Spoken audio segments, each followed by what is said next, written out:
Boa noite a todos, sejam bem-vindos ao Carros USA. Aqui é André Mantua falando, e hoje, nesse primeiro episódio, nós vamos falar sobre compra de carro. Deixa eu ir aqui para a apresentação. Então vamos lá. Eu vejo muitos vídeos, muitos posts do pessoal vindo aqui para os Estados Unidos e vendo o preço de carro, achando que o carro é super barato aqui. Isso é verdade, comparando com o Brasil, por motivo de carga tributária e volume de escala, o carro aqui sim é mais barato. Mas também não é tudo aquilo que o pessoal mostra. Então, para desmistificar um pouco isso e ajudar os brasileiros que moram aqui nos Estados Unidos, eu vou falar um pouquinho das modalidades de compra de veículos aqui. Basicamente, você pode comprar um carro de 3 formas diferentes. Ou cash, dinheiro, ou você pode financiar o carro, ou você pode fazer um lease. Falando da primeira modalidade de dinheiro, ela é muito pouco usada aqui, até porque a taxa de juros de veículos aqui é muito baixa quando você tem um crédito bom. Então faz sentido você pegar o seu dinheiro e investir em alguma outra coisa e ficar pagando o carro. Uma grande dúvida que, principalmente quem acabou de chegar aqui nos Estados Unidos, chega lá na loja e me pergunta, fala, André, eu vou comprar em cash, eu quero um desconto maior. Isso não necessariamente é verdade aqui nos Estados Unidos. Por quê? Todas as montadoras têm o seu banco próprio, então ela dá muito incentivo para você financiar o carro. Então, muitas das vezes você vai ter um desconto maior financiando do que você comprando em cash. Um outro problema de você comprar em dinheiro é que você não vai criar crédito, que aqui nos Estados Unidos é primordial. E o lado bom é que você não vai ter uma dívida. Tá? Indo para o financiamento, que é um dos mais, eu diria que é o mais usado, junto com o lease, você pode financiar de 3 formas distintas. Você pode financiar um carro somente com o passaporte brasileiro, você pode financiar com o seu Tax ID Number, o ETN, muita gente não conhece esse documento, esse seria mais ou menos um CPF no Brasil. É um documento que, se você não tem social ainda, ou social security, você pode pagar imposto com esse documento, só que ao mesmo tempo você começa a gerar crédito, e através do social security.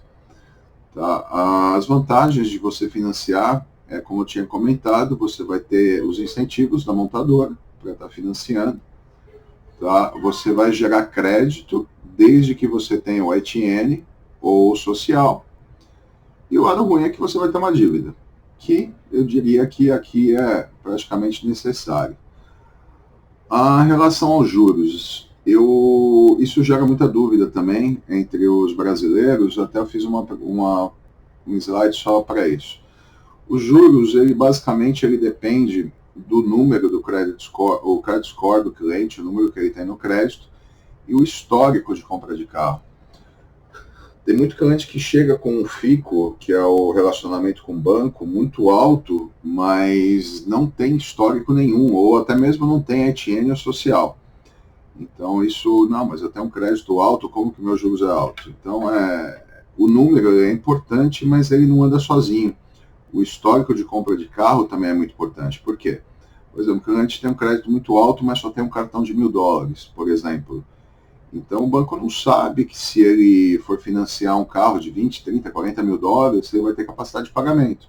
Ao mesmo tempo que um cliente que tem um crédito um pouquinho mais baixo, mas já financiou 3, 4 carros e nunca atrasou um pagamento, ele vai ter uma taxa de juros boa, porque o banco sabe dessa capacidade.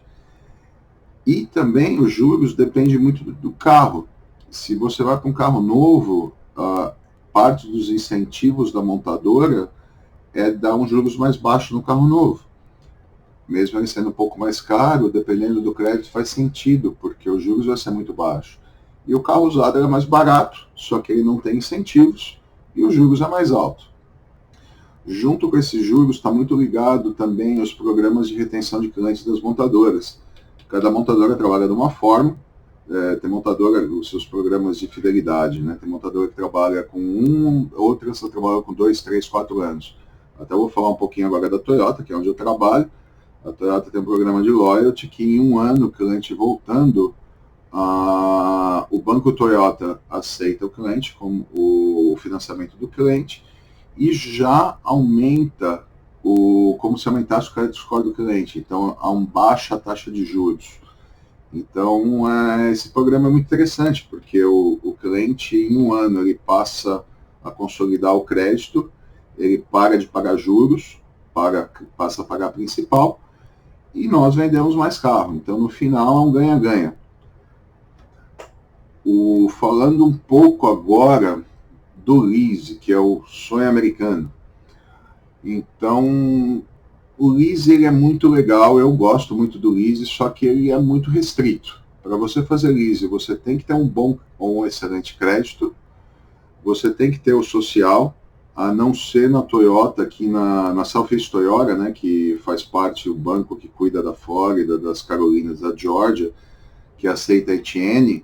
Sem social, você não consegue fazer lease em nenhuma outra montadora. Você tem que, por praxe, ter histórico de carro. Algumas vezes o banco abre uma exceção, mas normalmente você tem que ter histórico, você tem que ter pagamento de carro. E o lado bom é que você só paga a depreciação do carro. Isso é uma outra dúvida. Muita gente chega e fala, não, eu estou pagando fazer um lease, eu vou alugar o carro. Não, não é isso. Você vai pagar somente a depreciação do carro. Tá? A outra grande dúvida é o que acontece no final do lease. Você tem 4 opções, que nem está aí na apresentação. Você pode trocar o carro por um novo, você pode devolver esse carro, você pode comprar pelo valor residual, ou você pode financiar o valor residual. Tá? Eu diria que as 2 últimas opções não são tão interessantes. Se o vendedor sabe trabalhar com lease, ele vai buscar um carro que tem um valor residual alto. Então, consequentemente, você paga uma depreciação muito baixa durante o termo do lease. E a ideia do lease é realmente você estar trocando o carro, é fidelizar o cliente. Se você realmente pensa em comprar o carro no final, eu diria que é mais interessante você ir direto para o financiamento.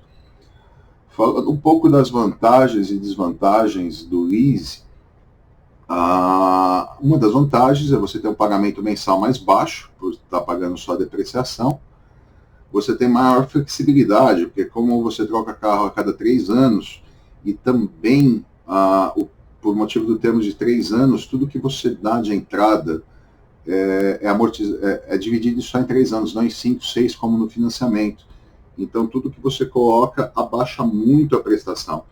Então, por exemplo, o cliente define um X por mês que ele quer pagar, e se ele dá uma entrada maior, ele vai estar naquele X com um carro mais caro, e na próxima vez, se ele não tiver tanto dinheiro de entrada, ele mantém o pagamento dele com um carro mais barato.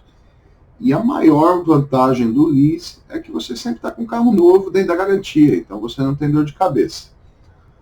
As desvantagens do lease é que ele tem limitação de milha. As montadoras, cada um tem o seu programa específico, mas isso gira em torno de 8 a 21 mil milhas por ano. Então, se o cliente vai rodar muito, ele vai fazer um Uber, um Lyft, ou Delivery, alguma coisa assim, ou mora muito longe do trabalho, o lease não seria uma opção, porque não vai gerar muita milha extra e acaba ficando muito caro quando você vai retornar o carro, tá? Depois dos 2 ou 3 anos, dependendo do período do lease. E no final você não tem um bem.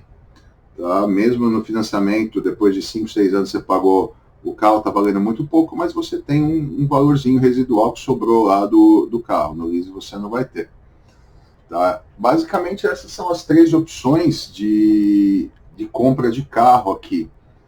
Tá? Então eu espero que tenha clarificado a todos o caminho a seguir. E como eu comentei, tudo vai depender, você ir para o dinheiro, para o financiamento ou para o lease, vai depender do seu crédito, vai depender de como você vai utilizar esse veículo e de quantas milhas você vai rodar. Então, eu agradeço a todos, eu fico aguardando comentários, sugestões para a gente estar montando os próximos episódios. O próximo, especificamente, nós vamos falar da definição do carro, que tipo de carro é melhor para cada cliente e qual vale mais a pena ir para o usado ou no novo. Então a gente vai estar falando isso um pouco mais no próximo episódio. E eu peço a todos, a gente criou nossa página no YouTube, eu peço a todos a se inscrever lá, seguir a gente, todo mundo que se inscrever vou estar mandando essa apresentação, bem como a gente está em todas as outras redes sociais, no Instagram, no Facebook, no WhatsApp e também via e-mail.